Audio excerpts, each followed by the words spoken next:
evening. I'll ask everybody to take a seat so we can get started. Thank you very much. My name is Dan. Oh, is that a little bit? Right here.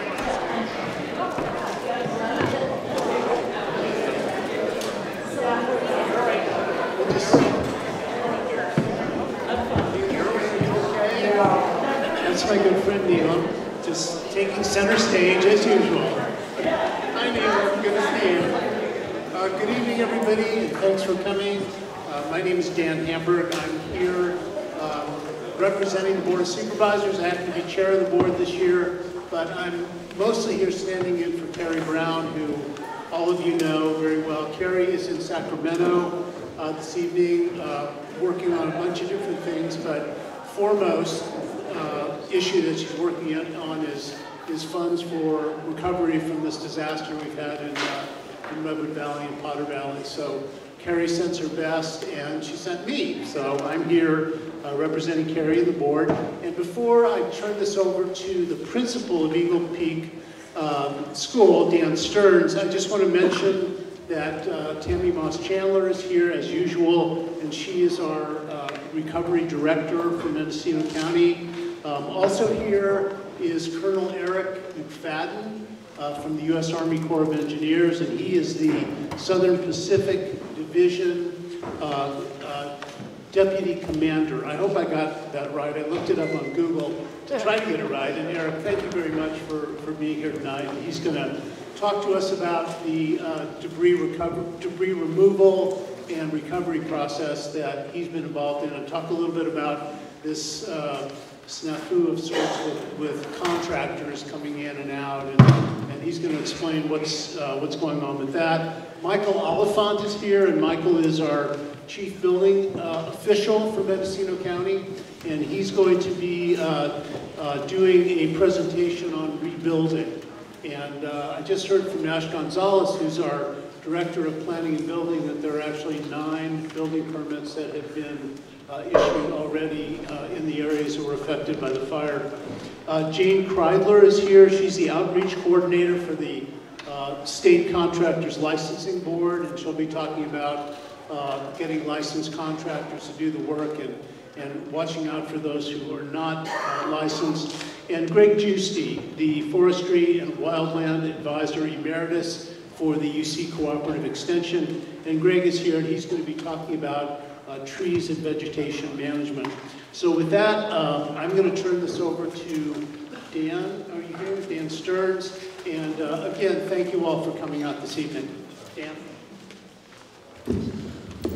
Hi, good evening, everybody. Just a couple quick things. First of all, the bathrooms are once again out here, right by the gymnasium.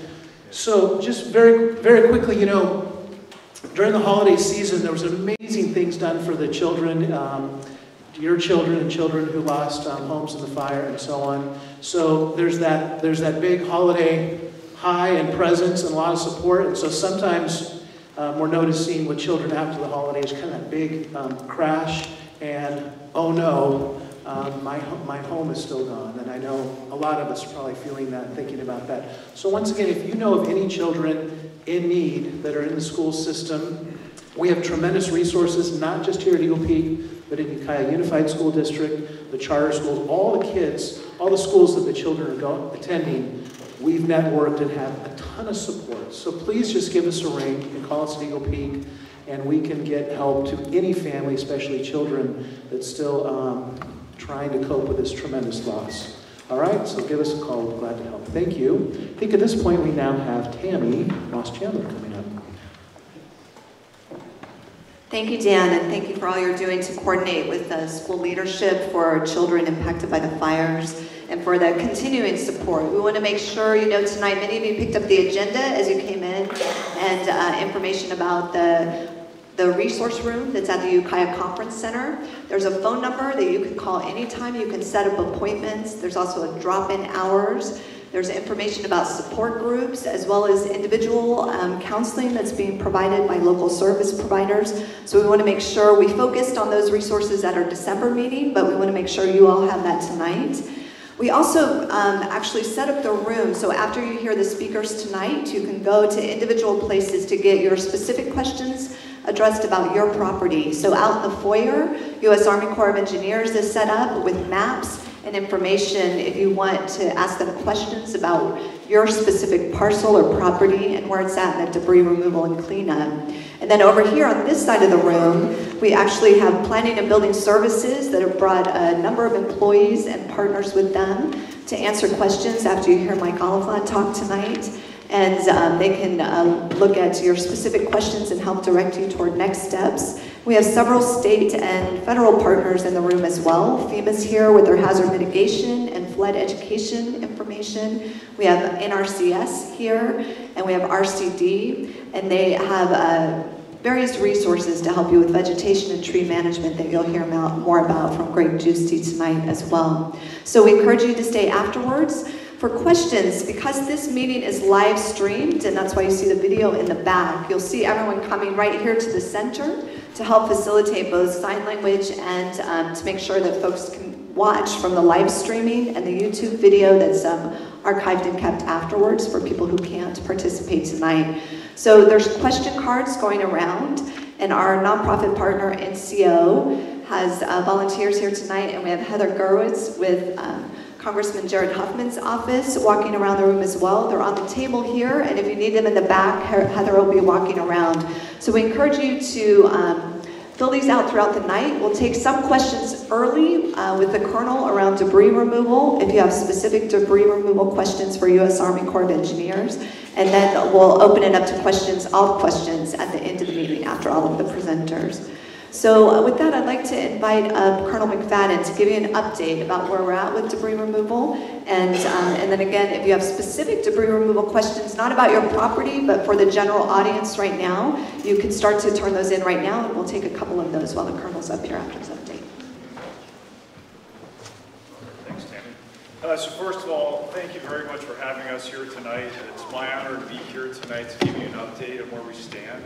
I do want to personally thank Chairman Angelo, or Chairperson Angelo, for inviting us back tonight. I think we're at a critical point in the removal operations. I want to make sure that we're open and transparent in our communication, that we are able to address your individual concerns.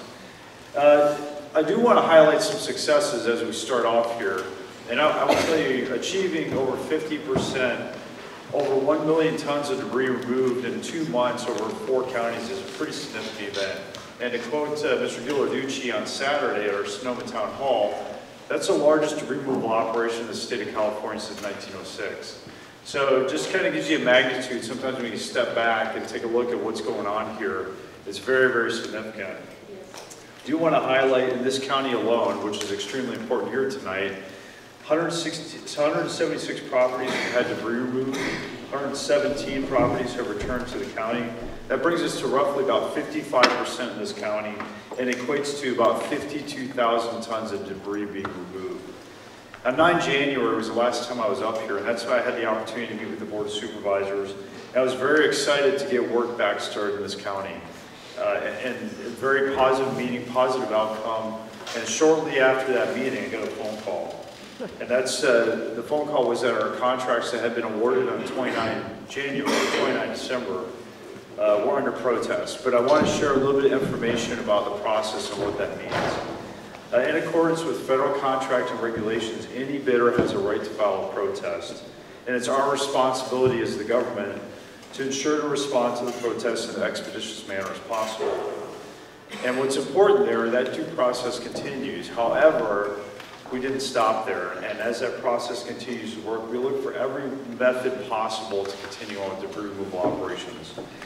And we've developed solutions in concert with our partners, and the goal is to rapidly return to debris removal operations for completion in March. And that's why we're here tonight, to be able to talk about the way ahead. During this process, the protest for Lake, Mendocino, and Napa counties was withdrawn. What that allowed us to do was to lift the suspension of work for debris removal and to commence debris removal up here in this county. And things are starting as we speak.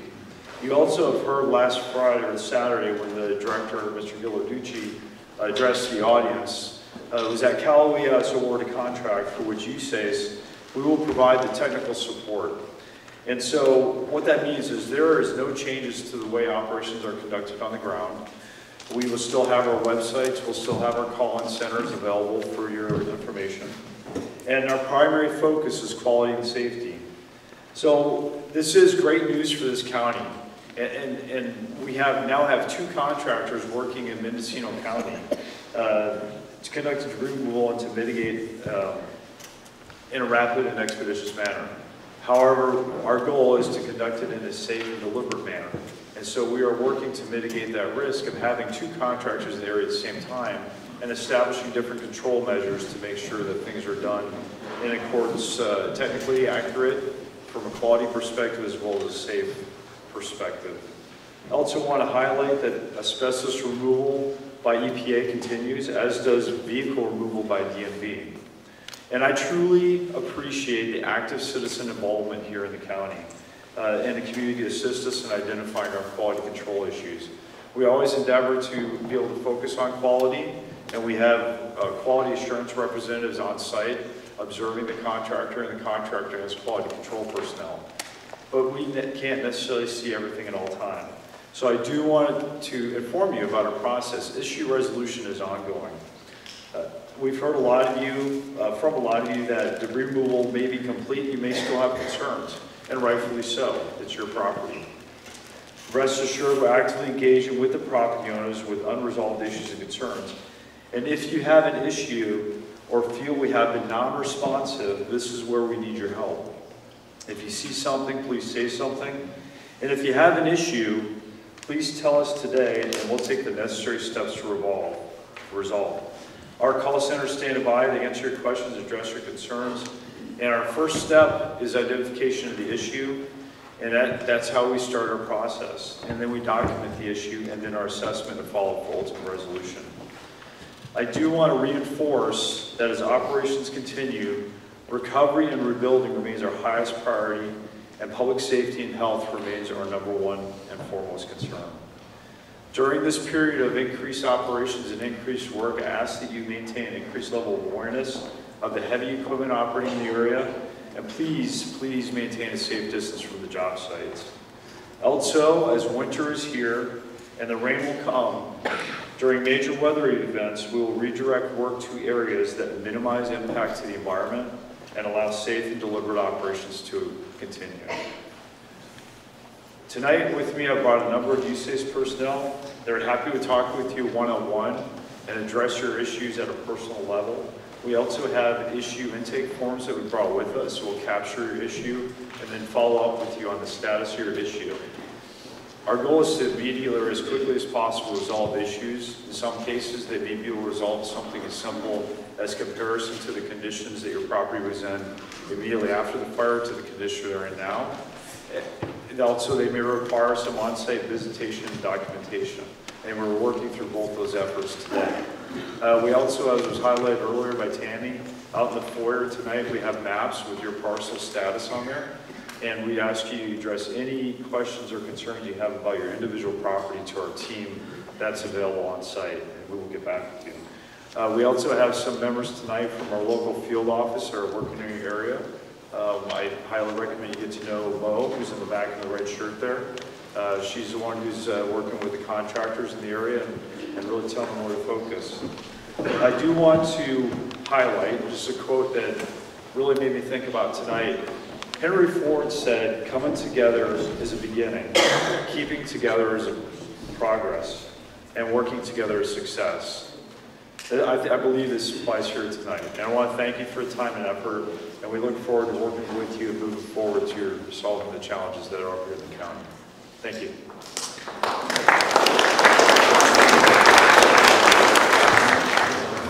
I just want to thank you, Colonel McFadden, and don't go far because we might take a couple of questions for you right now. But Colonel McFadden just was assigned to his post as commander over the debris removal mission on December 29th.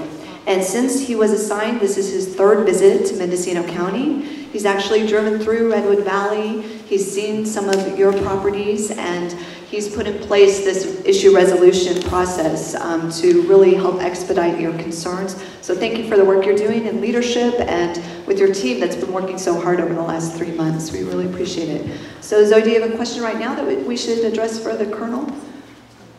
And then we can save some for the broader Q&A later. I'll have you come back up, Colonel. You can come join me. Oh. I can read it too. I'm going to read it out loud. Sorry. We have significant damage to our water systems from the debris removal. Where can we turn to get help with repairs? So I guess the point of clarification to water system, are we talking about the watersheds or are we talking about? I'm assuming you're talking about pipes or the well.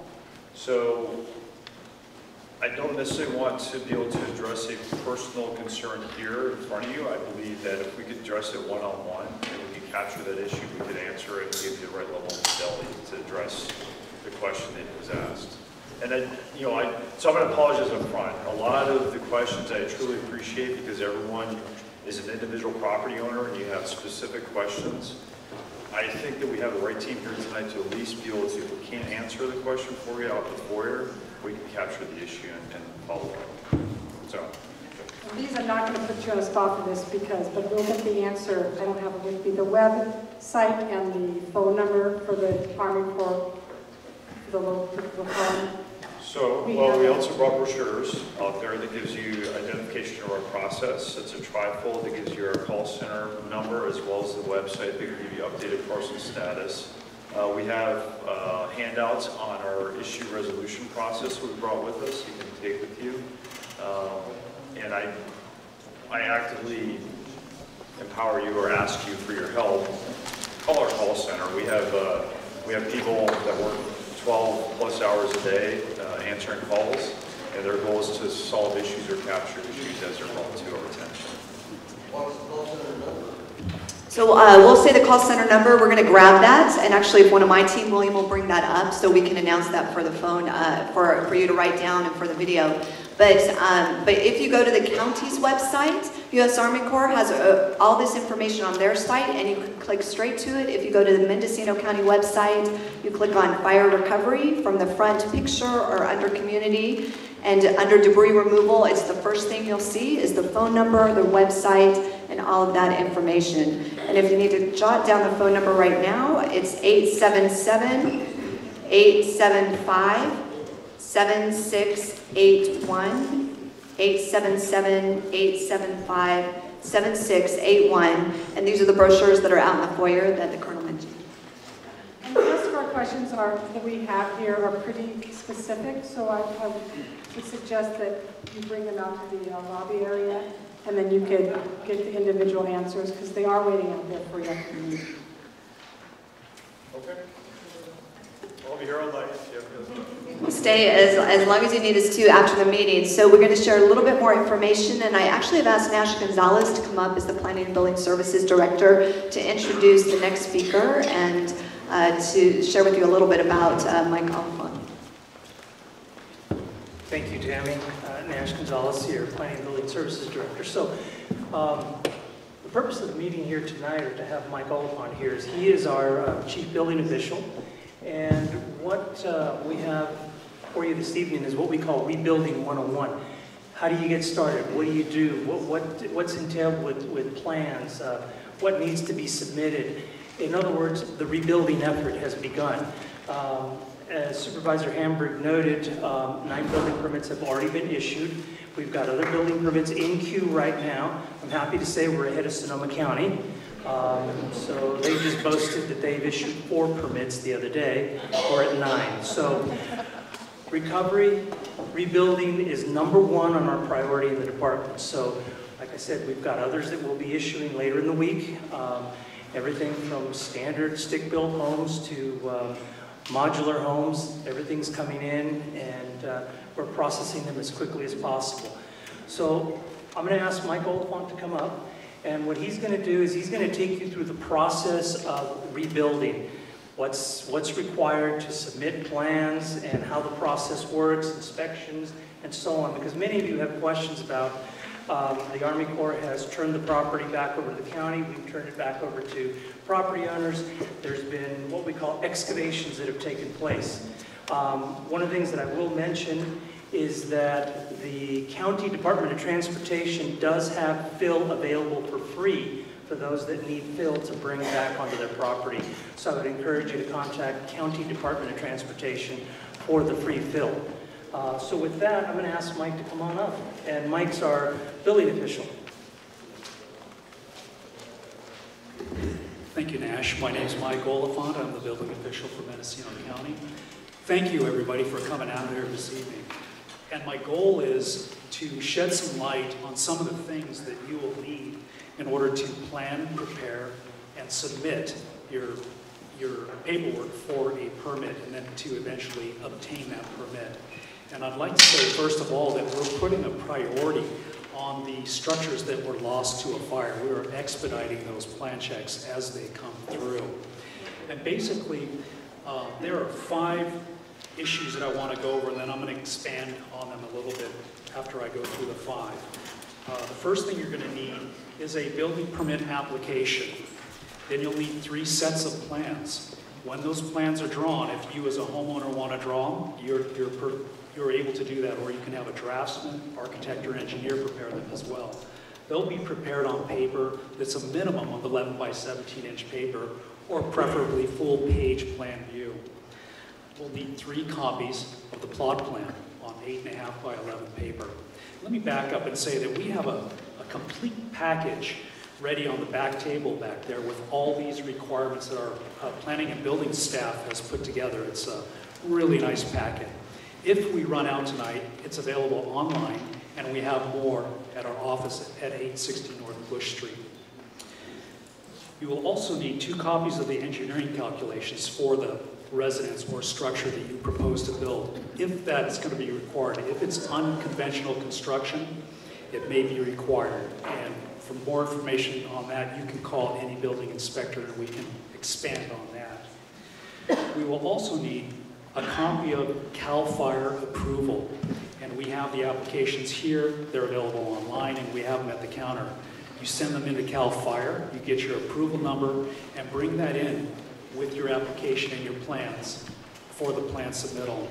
And remember, here in Redwood Valley,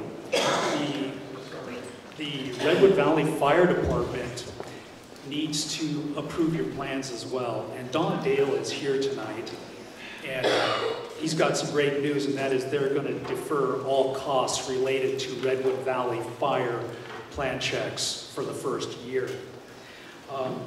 We will also need 2 copies of your California energy compliance documents. Those are Title 24 energy documents.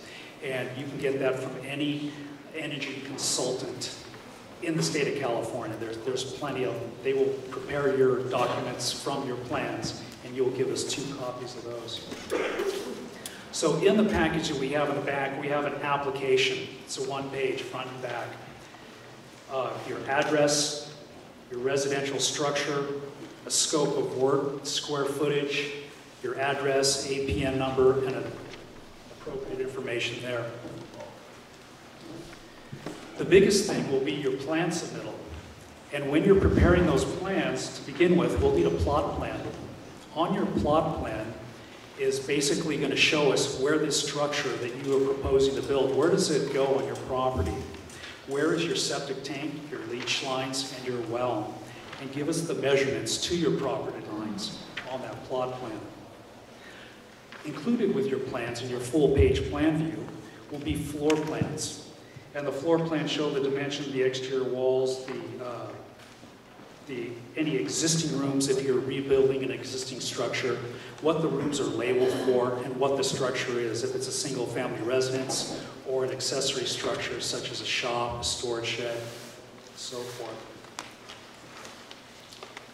We also need a framing plan on those plans. That tells us how you're going to frame the structure. We'll need a foundation plan. And along with the foundation plan is an important factor, and that is if the Army Corps has excavated on your site and removed more than 12 inches a foundation, and it's likely that they have gone deeper, you have undisturbed dirt there, undisturbed earth, and it can be very problematic to set another foundation there. So what is required and what is really in your best interest is to have a compaction and soils analysis test done on that property by a design professional, such as a civil, structural, or geotechnical engineer. They will help you compile that. Now, if you propose to put your structure in another location on your property that it's undisturbed, then you will not need to go through that step. You will just merely need to go to a minimum of 12 inches below undisturbed earth. The building section information is merely a section cut out of how the foundation is built, the walls are framed, and the roof is framed. Then you'll need 4 elevations: north, south, west, east elevation. It's a side view, shows all your openings in the house, your doors, your windows, your roofing material, your siding material. Along with your siding material, we need to remember that all new structures are subject to the WUI requirements, which is the Wildland-Urban Interface requirements. And those are window treatments, siding treatments, and protected soffits. And that's to protect the structure from burning or slowing the fire down. Along with that, the California Building Code, starting a number of years ago, is requiring fire sprinklers in all new residences. That's in the state of California. It's required all over. Now, a homeowner is allowed to install their own fire sprinkler if they choose to do that. But you will need a C16 state licensed contractor to prepare that plan for you. They will design the plan according to your floor plan and the design of your house, and you will submit that as part of your plan submittal. And let's see. If I've probably missed a few things, we have a table back there to answer any of your questions. We have a lot of information on the planning and building website. We always have somebody available in our office by phone. Feel free to call, or if you'd like to meet us in person, come down in person. We'll guide you through this process. We have all the forms necessary for you. And I appreciate your time tonight. Thank you. Yes.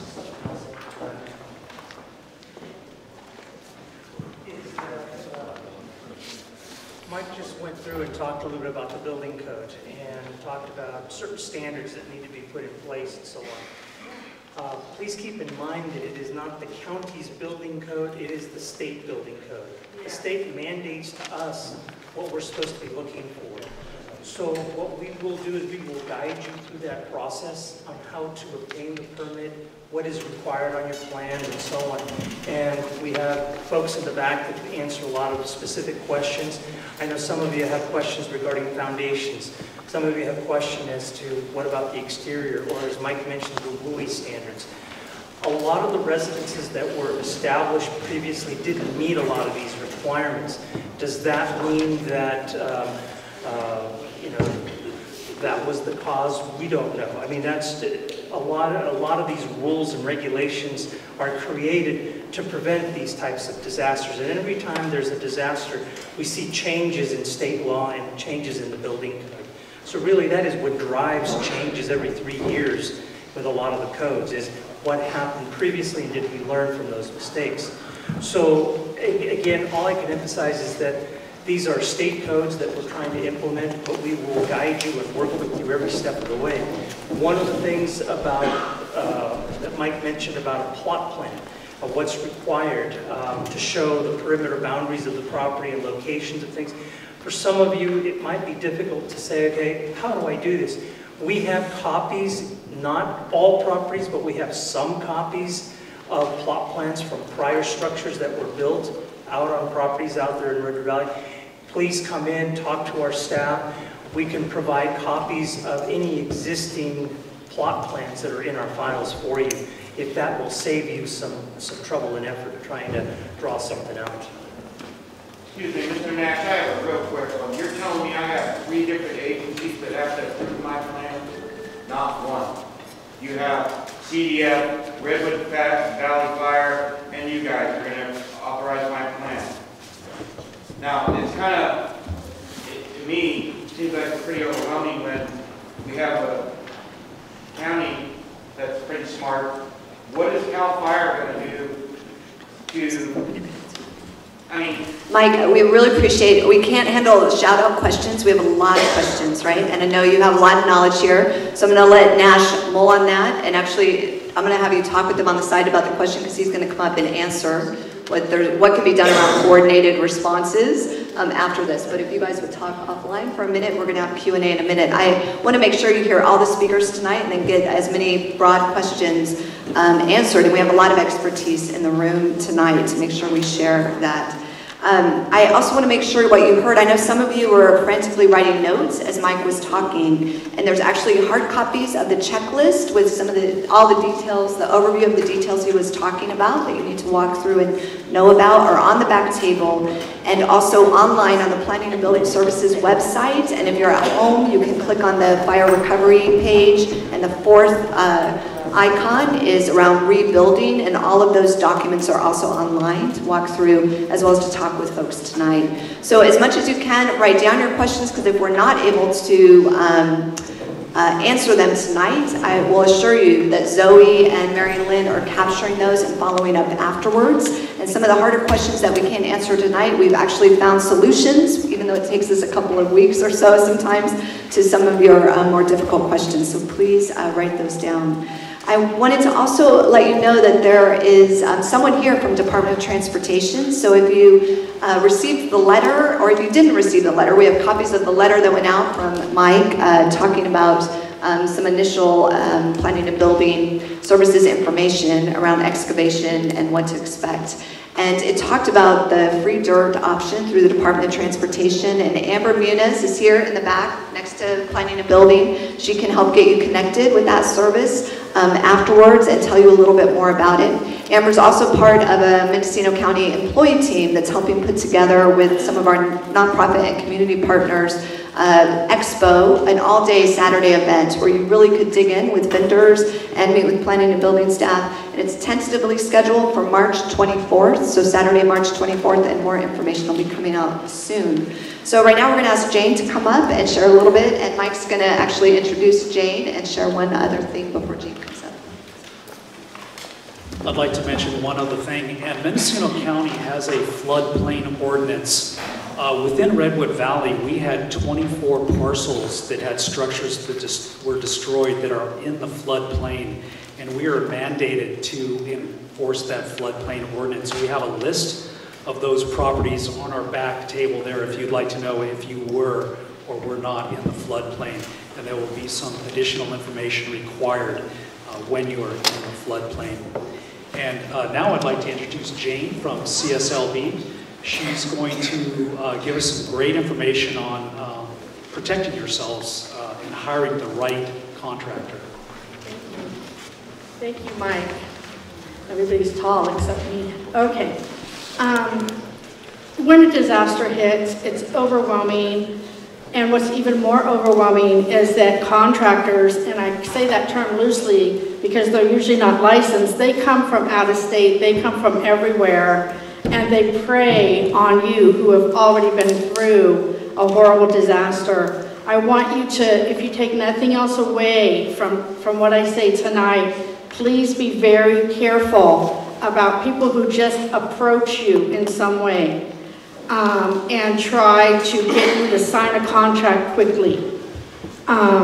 They're out there. We know they're out there. We're out there trying to get rid of them. But even when there is not a disaster situation, they're out there. So please be careful. I want to say that you really need to check the license.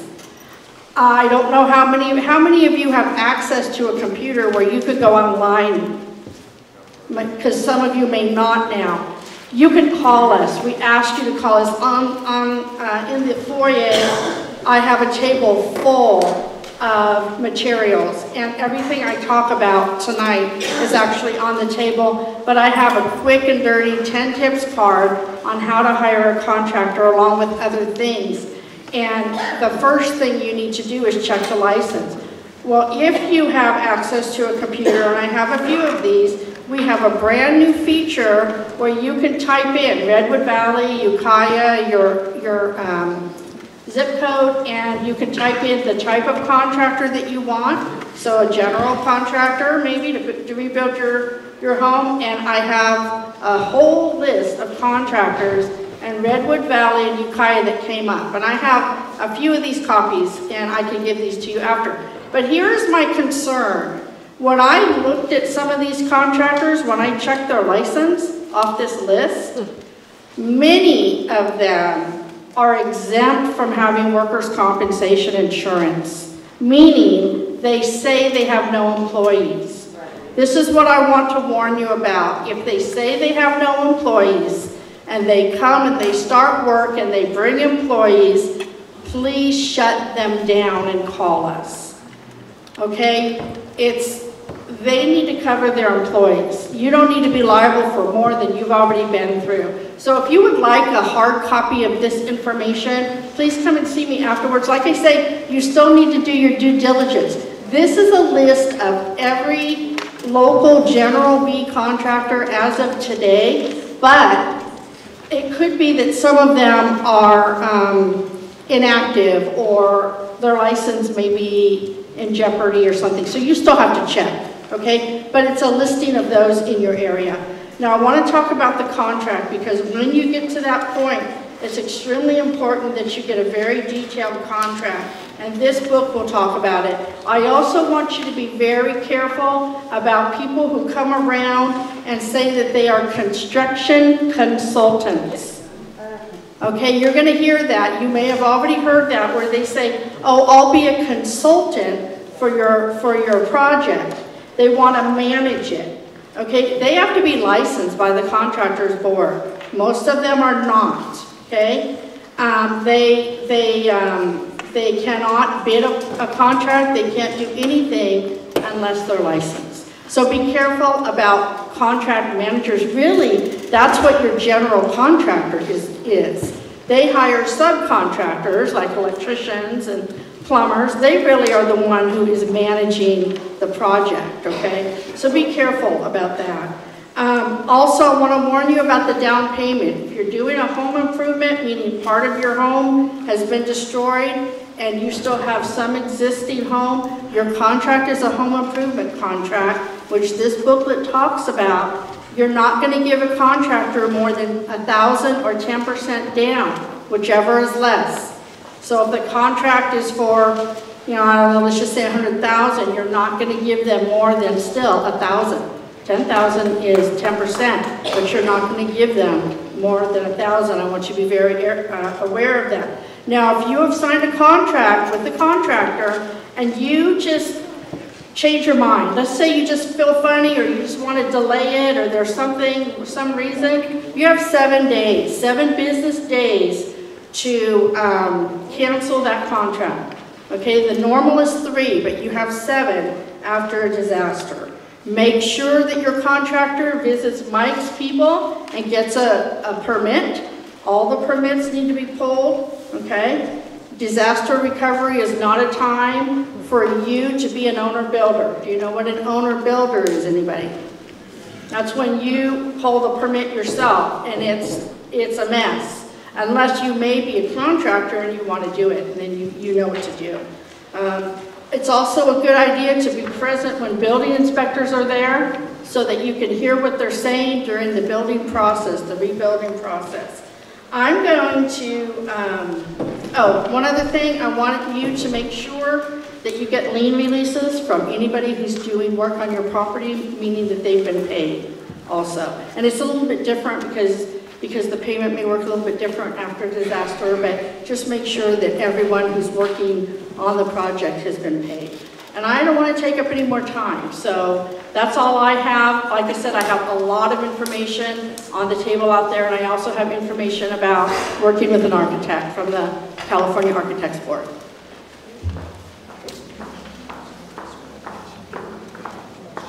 So So we'll have Jane available for questions if you have that specifically. And then actually Jane's going to connect with Adrian and William in the back because we want to make sure you're close to planning and building services if people have kind of shared questions afterwards. So we're going to help you get your stuff over there to be with planning and building services close by. So, so please write down if you have questions specifically for Jane for the whole group, and then she can answer individual questions afterwards as well. So I want to invite Greg Giusti to come up and just share a little bit from his perspective. He has worked closely with Lake County through their fires. He has a lot of local, regional, and statewide expertise, and we really appreciate you coming, Greg, tonight to share with us. Good evening, everyone. Greg Giusti, University of California. For the last 30 years, I've been the forest advisor in Mendocino and Lake County, so I'm sure some of you have seen me at other meetings. I'm certainly happy to be here to support this process, but I'm so sad that I have to be here to do this again with so many people and members of my community that have gone through all of this. Why do we even talk about trees? Well, you know, if we think about the scope of this fire, which was about 36,000 acres, if we do some simple math and be very conservative and figure 100 trees per acre, which is very conservative, that's 3.6 million trees that have been affected by this fire. If we look at the North Coast or the wine country fires at 240,000 acres of burn, that's 24 million trees. It's a tremendous amount of biomass. It's a tremendous amount of wood that have to be dealt with, and particularly dealing with what you're focused on tonight, rebuilding. How do we deal with hazard trees? So the scope and the scale of dealing with trees in these fires has become an important issue.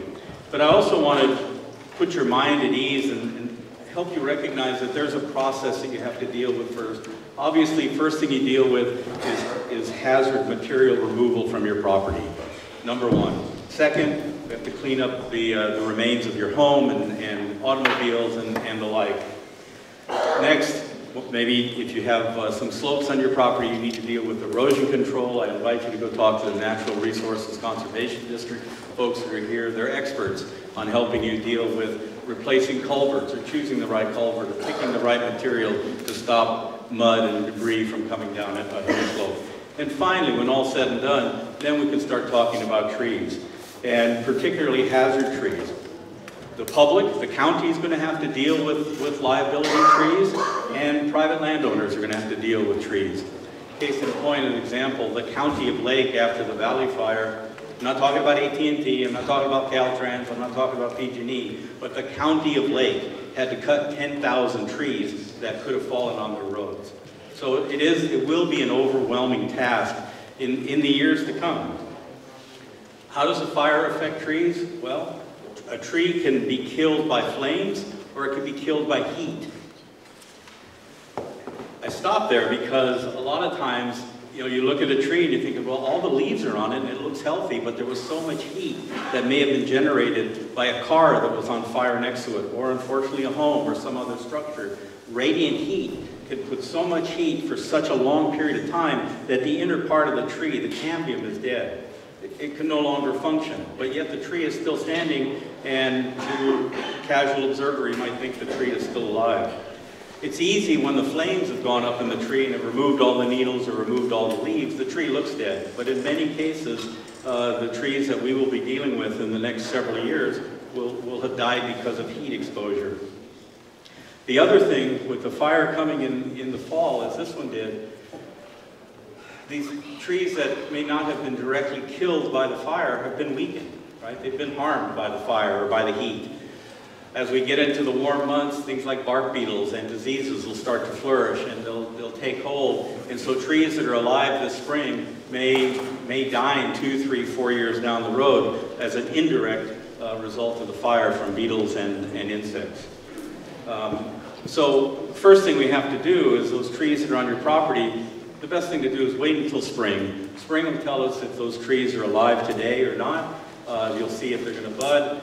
If it's something like a live oak, maybe the top of the tree is dead, but you'll see sprouts coming up from the root crown. And so the organism is still alive. You may have to take the top of the tree off and start a new tree. I think Many of the sprouters, oaks, madrones, many of the bushes have burned. Again, you know, if you remove the top of those trees, they'll be able to resprout and start a new tree. Pines, ponderosa pine, Douglas fir, gray pines, formerly called digger pines. You know, if the needles have been burned off of those, most likely they're dead, and they'll have to be dealt with. The thing we worry about with hazard trees is how the wood viability will remain. Over time, you know, a dead tree, the only thing a dead tree has left to do is fall over. And a big tree could fall on something. And so as you're starting to think about rebuilding, if you're starting to think about how you're going to move forward, if you've got some big trees in your property that you think are dead, probably want to remove those before you get too far down the road in rebuilding. Ask your insurance carrier. I know people who have gone to their insurance carrier and have gotten money to remove hazard trees. It's not across the board, but my attitude is you've got nothing to lose. You've been paying insurance for years, try and get some of that money back to help you remove some of those trees. But that wood will decay over time. Certainly, you know, you probably have a year to 18 months while the wood is still in good shape, but after that, as storms move in, beetles take over, wood decaying fungi start to take over, the tree is going to get weak and it will fall eventually. Last thing I want to touch on quickly, and I know, you know, we've been here, sitting here for an hour already, but when we talk about when you're ready, when you get to a point, you want to think about vegetation management. As I said, the first thing is to look at hazard trees. The next thing is to determine where you're going to put your house and what large vegetation may pose a risk. But the last thing you're going to do, hopefully, I hope you all decide to stay after hearing the complexities of rebuilding. You know, I don't want you to be scared off. I want you to stay in the community. You've got people here that will help you get through that complex program. At some point, after your home is built, you start thinking of re-landscaping. You know, think about how close you're planting trees to your home. If you're planting ponderosa pine or Douglas fir, someday they're going to be 100 feet tall. You don't need to plant them 10 feet from your house. Move them out to the end of your property. When you're planting trees, when you plant a little tree, think about that little tree growing into a big tree. A little tree doesn't take much space, but in 10 or 20 years, that tree is going to take more space. So plant trees, you know, 30 feet apart, so you don't have a wall of vegetation the next time a fire comes through. The other thing that's important is to consider pruning. So hopefully, if you're in this room and you haven't lost your home, but you've got some vegetation on your property, prune the branches off the ground so that if a fire comes along, it stays close to the ground and doesn't get up into the canopy. If you've got bushes, prune the bushes back so they're not touching each other, so you don't have a solid mass of vegetation, you know, a wall of leaves touching each other. Prune them up and separate them out. So distance and intensity is important. How many trees, how far apart. And the other thing, if you've got bushes next to your house, a lot of these fires start in the late part of the year. If the bushes are dry, they'll ignite first under the eaves or under a porch and catch a house on fire. Keep those cut back, keep them small, so that, especially as we get into September and October, when flammability of these plants can increase because of dryness in the air. So, you know, remove ladder fuels, separate the canopies of plants, trim the shrubbery, and consider spacing as you move forward. So the one thing, just in closing, I'll say is we're going to be talking about trees for a long time. And we're still at a point where we heard the colonel saying that, you know, they still have 50% of the properties to clean up. The county is going to have to be dealing with liability trees. So I'm sure in the months and years to come, we'll be talking about trees. But start looking ahead as you want to build your property and look at those risks that might be on your property, and hopefully we can get some help out there and help you deal with those. Okay, thanks.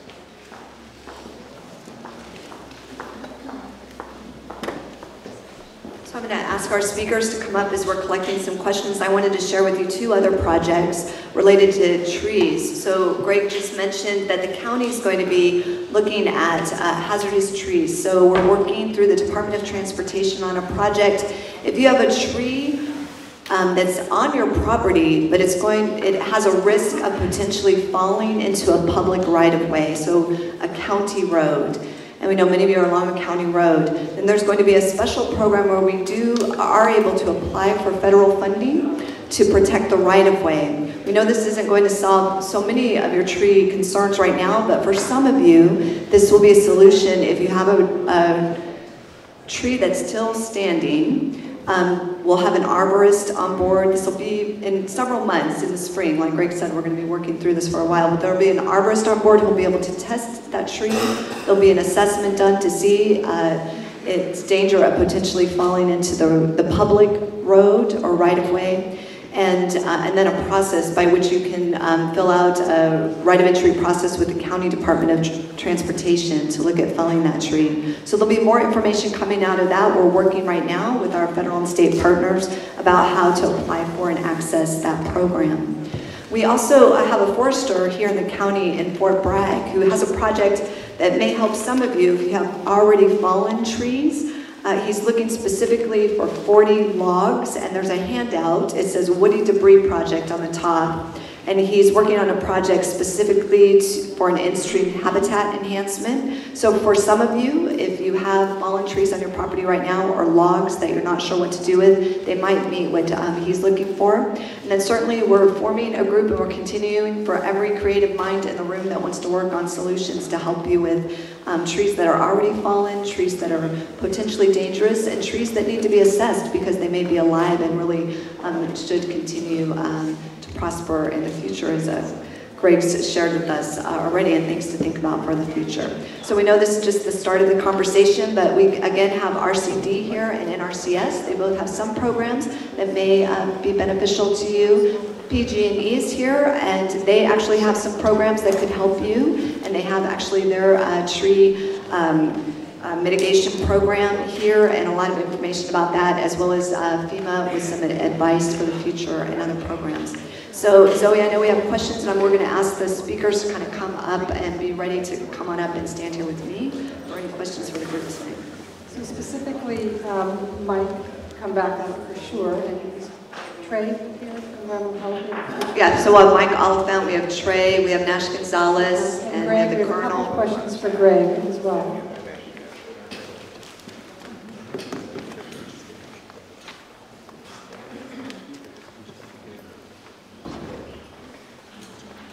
So for this one's going to be for Nash.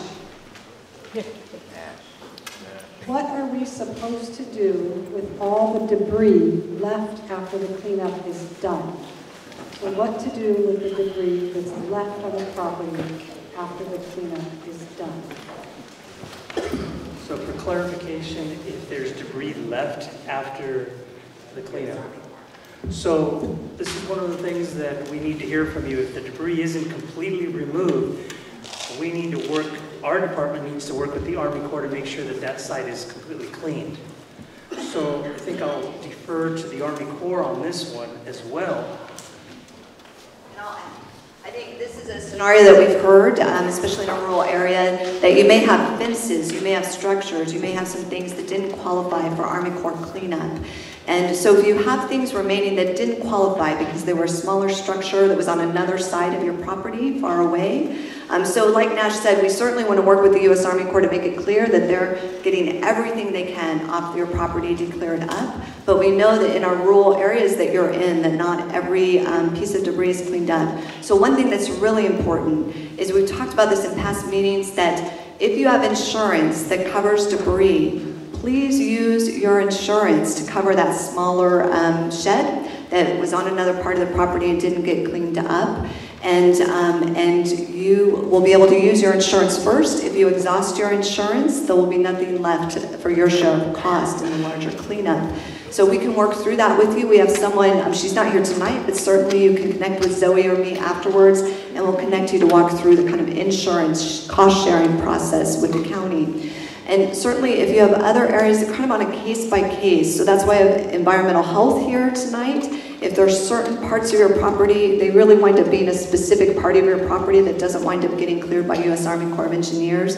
It will be up to the private property owner to clear those. We want to help you access that information. And again, as Nash said, we want to work in partnership, as one mission with U.S. Army Corps to try to make sure that they're clearing everything they possibly can. I think you pretty much summarized it, but again, one of the things that to keep in mind is that when we started having these meetings a little over a month ago, there were certain things that the Corps of Engineers was going to remove and certain things that they weren't going to remove, like Tammy said, fences and other structures. may not qualify. So, but we want to hear from you, what is it that's still left onto the property so that we can connect with the Corps to make sure that things haven't been missed. So how are properties being prioritized for debris removal? So I can let the Colonel actually talk a little bit about the process for right of entry, but there's actually been a process that's a local, state, and federal process to help prioritize. So certainly we know for us, as a county, we did ask for the priority for properties that were along the watershed. That even though we did the emergency mitigation to stabilize along the watershed, we also asked for properties to be prioritized, to be cleaned up there before the bigger winter rains came. And so that's been our #1 priority as a county. And I know, Colonel, if you want to talk at all about how properties are assigned out through the contracting process. Yeah, I guess I don't know if everybody can hear me. Right. So the second priority was critical public facilities, and any critical public facility that was enrolled in the program. Okay,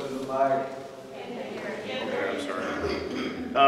The second priority was any critical public facility that was enrolled in the program. And the third priority was pretty much all your properties. Now the challenging thing is when you look at the maps out there, you'll see what looks like a quilt or a patchwork of quilt. And part of that may or may not help to explain why things happened the way they did. The other process that we have, so those are the priorities that were passed from the county to the state to us. How we assign your ROEs to the contractor is a couple different ways. Initially, it was given by prioritization to focus on the priority areas first.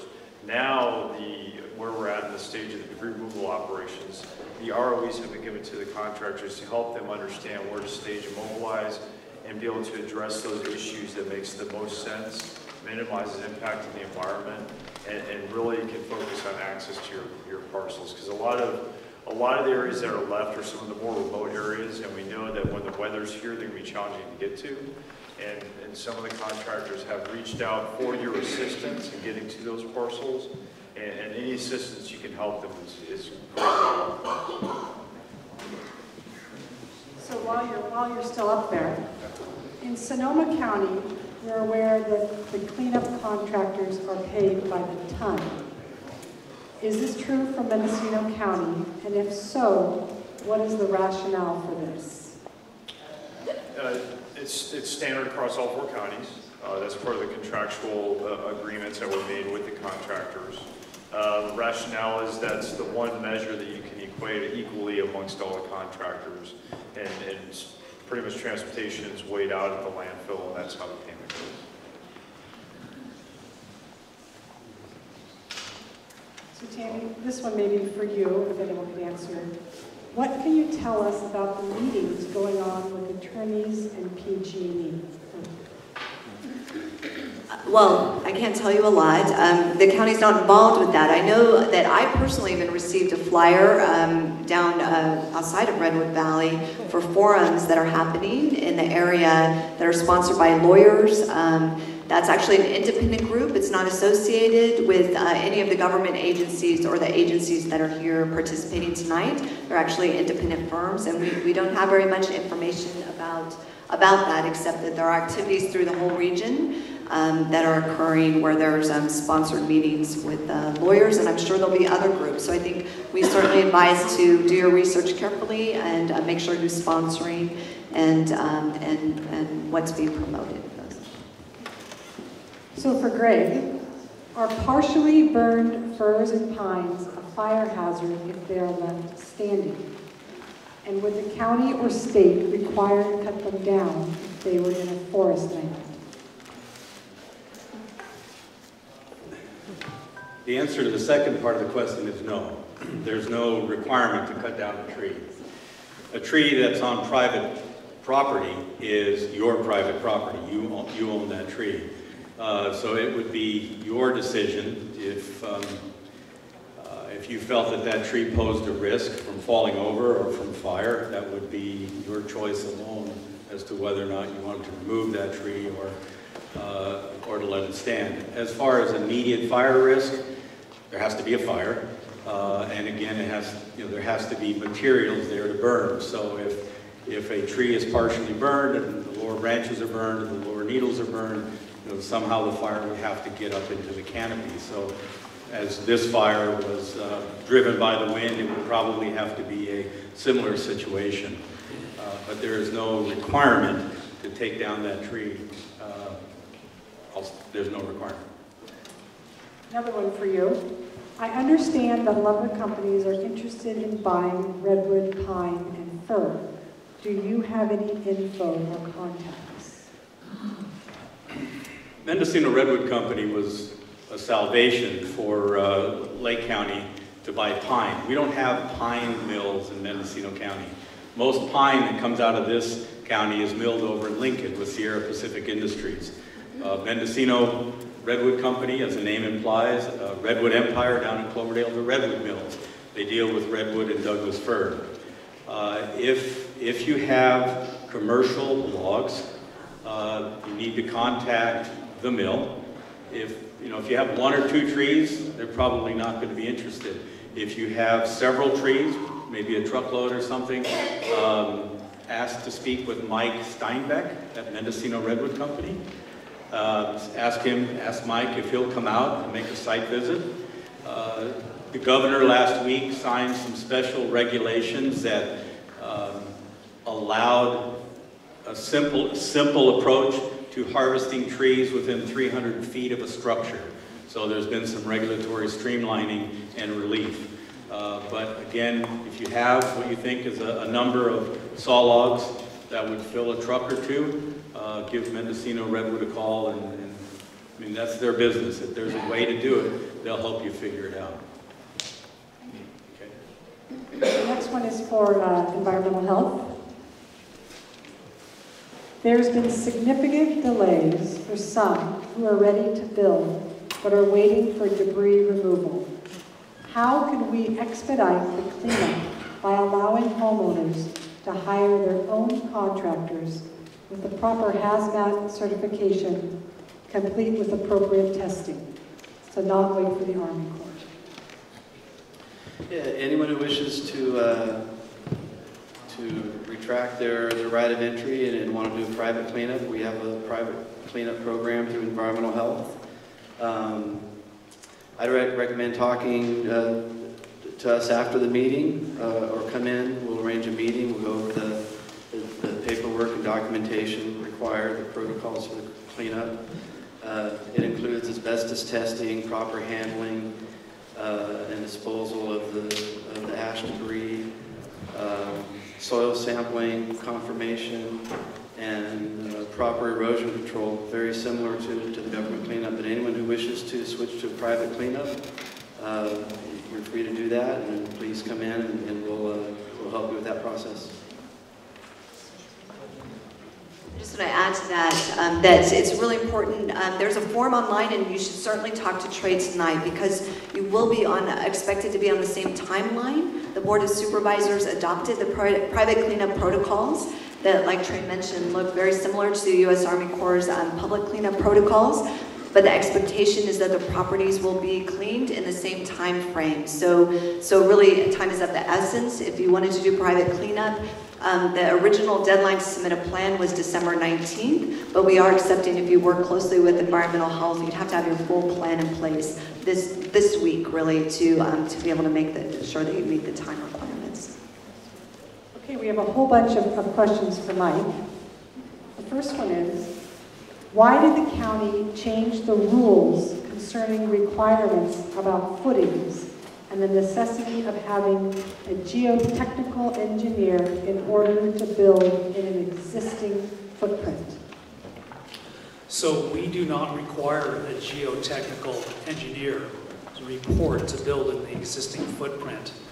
Only if the Army Corps has removed your foundation and disturbed that existing area to a depth of greater than 12 inches, are we going to require a compaction and soils analysis test by a civil, structural, or a geotechnical engineer. And that's not changing the rules. That has been in the California Building Code for many decades. Instead of putting fill dirt where property was scraped, is it an option to just level off the property without filling the hole? That is a possibility with a grading permit. Mendocino County has a grading ordinance, and basically if you're going to remove more than 50 cubic yards or 1 foot, then you're going to be required to get a grading permit. And it's a simple plan showing the contours, how much soil you're removing, where you're removing it from, and where you're taking it to. And that can be part of your building plan. It can be included with your house plan. Why do we have to pay for building permits when we are putting back what was taken? That's a tough one.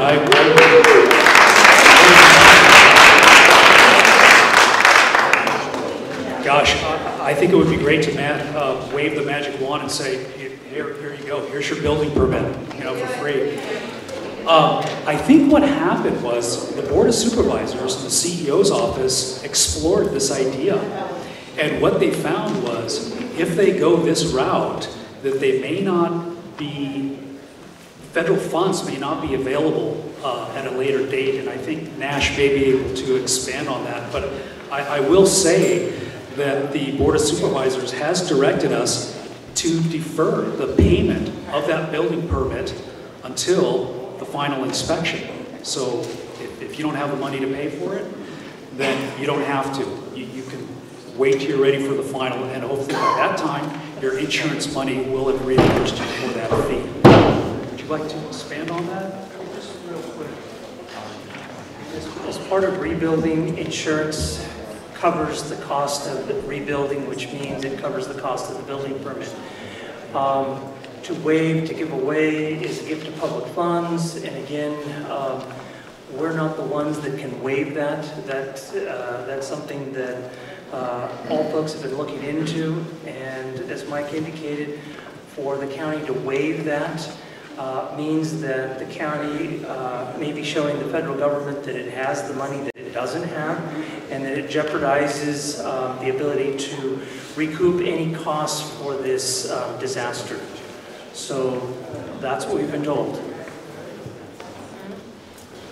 So do mobile homes need fire sprinklers? In the state of California, mobile homes that are regulated through the Housing Community Development in Sacramento do not need fire sprinklers. Do we need a permit for a trailer?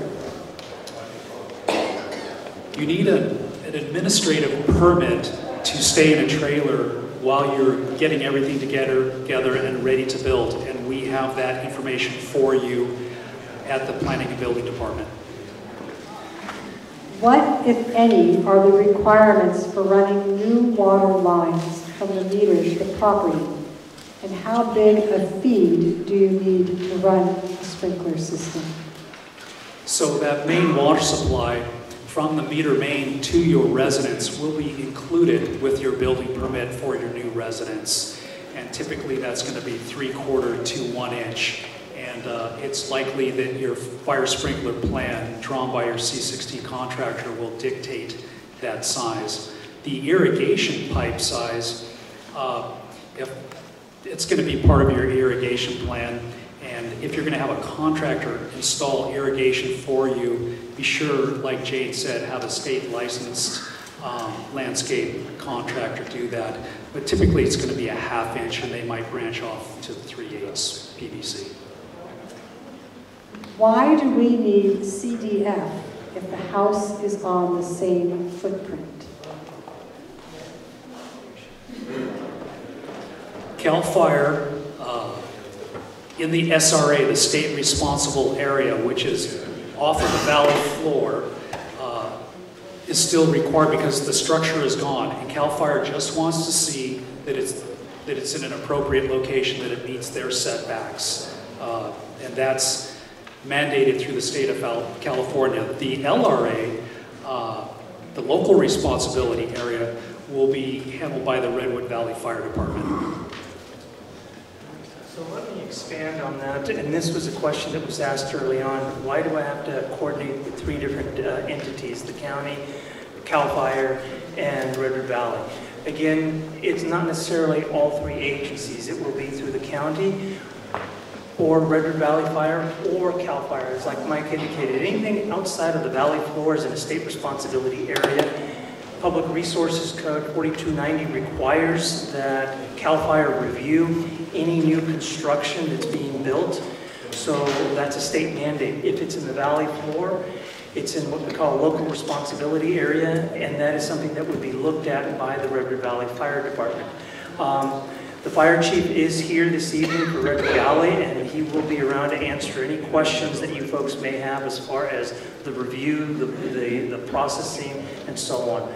But again, what happens under the building code is that when you have a fire agency, such as Redwood Valley or CAL FIRE, they are responsible for enforcing the fire code. There's many different codes. The fire code is one of them. And then once they've looked at that, then we look at the rest of it. So that's an answer to the question that was brought up earlier. Why does the plans have to be looked at by different agencies? Because state law mandates that the fire department look at what you're going to build there to make sure it complies with the fire codes. And again, as I mentioned, the fire chief is here this evening, and he will answer any questions that you have after the speakers. So this is a clarification for you, Michael. Did you say that all new homes are subject to the wildland-urban interface, or is it only in the wildland-urban interface areas? In Redwood Valley, we have the local responsibility area and the state responsibility area. The wildland-urban interface requirements are required in all those areas, all of the Redwood Valley. And those are the siding treatments, the window treatments, the covered soffits. And there are many, many different types of siding that now comply with it. And the window treatments merely mean that your exterior paint of your windows are tempered, and windows are now made WUI compliant. How long is plan check taking? Like I said earlier, we are expediting all plan checks for Redwood Valley burn areas. So we have additional staff now helping us with that. I would like to say 2 to 3 weeks. So another clarification, is modular and mobile the same qualification for fire sprinklers or no fire sprinklers? So they're regulated through the Housing Community Development Department in Sacramento, and fire sprinklers are not required in those units.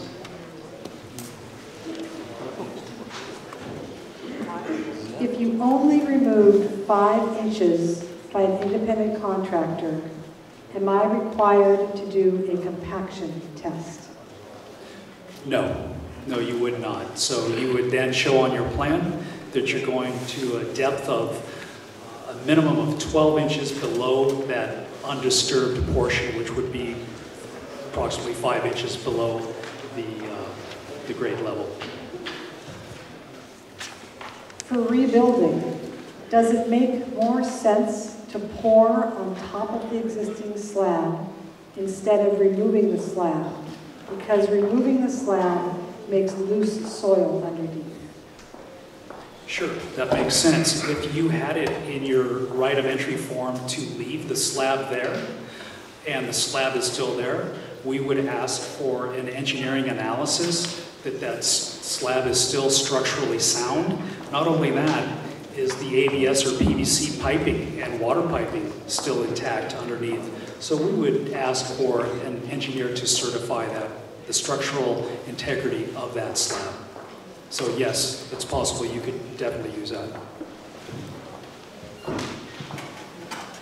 Okay, this may be for Nash.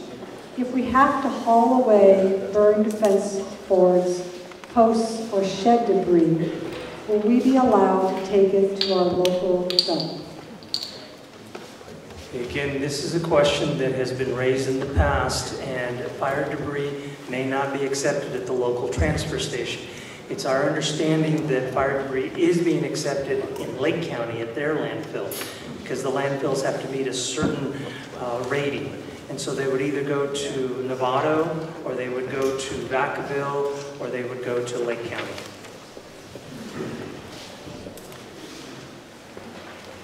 So why is PG&E charging me to put up a power pole to plug in my trailer?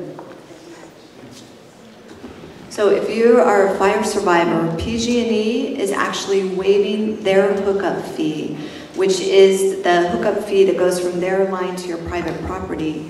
We know though that what PG&E requires is that you have a power pole to connect. So PG&E wouldn't be charging you for that part, they're waiving their fee. If you have any concerns with PG&E, we can both connect you tonight, and you can also contact Zoe, and we can help you follow up with specific questions with PG&E. But they are waiving their fee. So in a couple of cases, we've just helped identify the properties, make sure that it's clear that you're a fire survivor and they have that information. But in most cases, the biggest confusion has been that there's still a process by which you have to have everything in place for them to hook up.